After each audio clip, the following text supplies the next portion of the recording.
Isa-serve lang po namin yung warrant. Okay.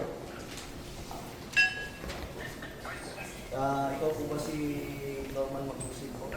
Alias Francis Leo Marcos? Hindi.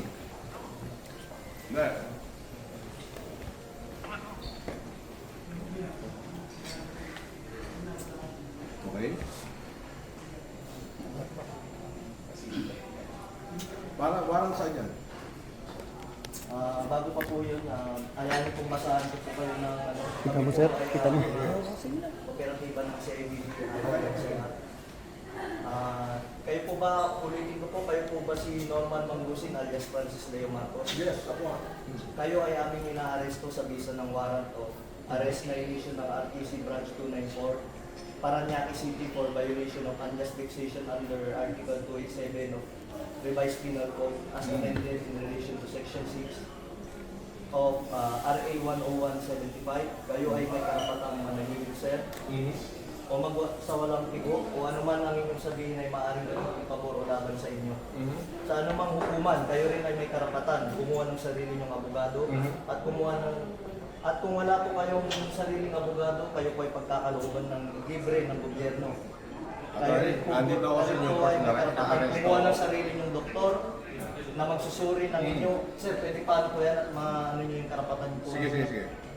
Kayo rin po ay may karapatan po magpasuri sa sino mang doktor at kung wala po kayong kakayahan ay pagkakalooban po kayo ng libre din po ng gobyerno ng doktor na susuri po sa inyo. Okay. Ito po, naiintindihan niyo po ba ang inyong mga karapatan? Naiintindihan ko. Okay po, kayo po ay sasama po sa amin para po sa inyong... Attorney, Ito po, basahin po. unjust vexation daw sa Parañaque. Hindi ko alam kung sino complainant nito.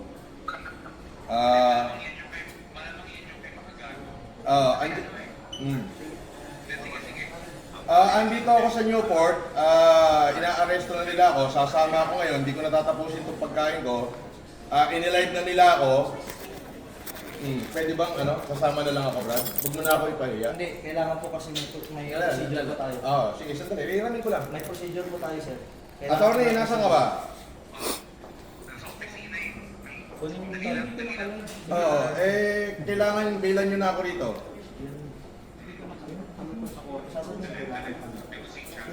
Nang live ko, hindi ko lalabas ng live. Hindi naka-live ko.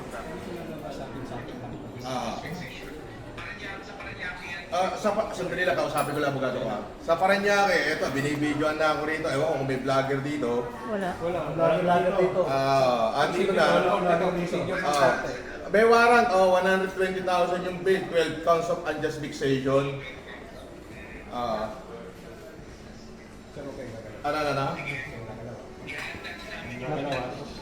Kayo nagsasabi. Paano to, attorney? Andito naman pala, tinitigilan pa kami.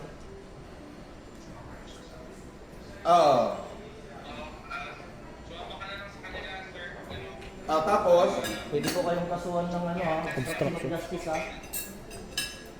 sige, please. Sasabihin nyo, hindi nyo pa alam. Binabawalan nyo kami mag-video, pero pwede palang mag-vlog. Pwede ba yun? Bawal ka sa... Sir, sino daw pwedeng contact person dito? Sa office naman, sir. Sir, sa CIDG NCR na lang, sir. Sa Camp Crame. Nakasaad yun. Bawat CIDG NCR Krame. So, doon yung ako dadalhin sa CIDG Yes, sir. NCR ng Krame. Yun nga po. So, dadalhin daw ako sa CIDG NCR Camp Krame. Ay, hindi ba ganun ang process? Pag may warrant at meron na kami isang reliable knowledge. Doon daw ang office ng CIDG NCR sa Camp Krame. Pwede namin pasukin. Wala makakapigil sa amin. Sir, yung warrant, sir, is all over the Philippines, sir. Nation daw, wait daw yung warrant. Maayos mo yung coordination namin dito. Kaya Hindi naman search warrant yun. pag may ganito operation at kailangan talaga yung video, we need to inform mo na si Paco. Kaya namin. Ganun po kasi yung process ng Paco. Opo, may process po. Pero yun nga po, may knowledge na po. At bibigay sa business na ito mo, dito natin. Pwede mong malis. Sandali, attorney. Ano yan? Pwede mong ano yan eh. Pwede mong